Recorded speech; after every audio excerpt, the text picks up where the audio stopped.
Après le bac, j'ai découvert l'école du Perret. On a surtout appris à développer notre créativité, à découvrir qu'il n'y avait pas vraiment de règles, mais qu'il fallait trouver ses propres moyens d'inspiration et ses propres supports. Et ce qui était bien, c'était de les inventer justement. Après l'école, donc j'ai travaillé soit pour la décoration d'intérieur, pour les bureaux de style, j'ai fait de l'impression sérigraphique, des dessins pour le linge de maison, des prototypes de boutons.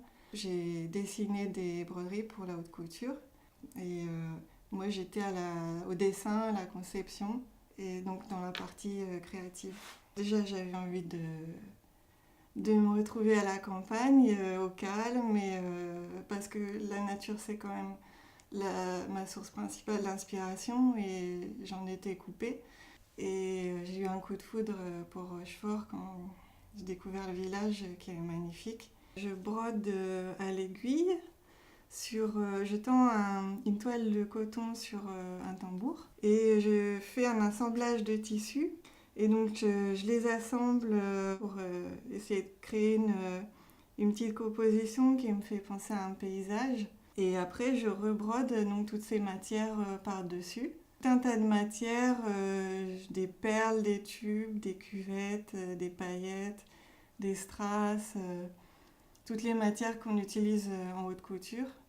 Là, je dis que c'est un paysage, mais en fin de compte, c'est plus ou moins abstrait. C'est entre le paysage et l'abstraction. Chacun peut y voir ce qu'il a envie d'y voir. Je me laisse guider par le choix des couleurs et la composition.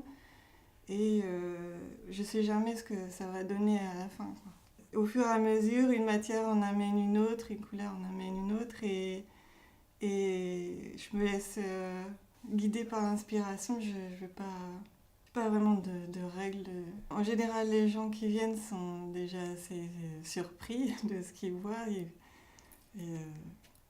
ils n'ont jamais vu ça ailleurs et ils sont assez enthousiastes. Moi, ça me fait plaisir et ça m'encourage à continuer.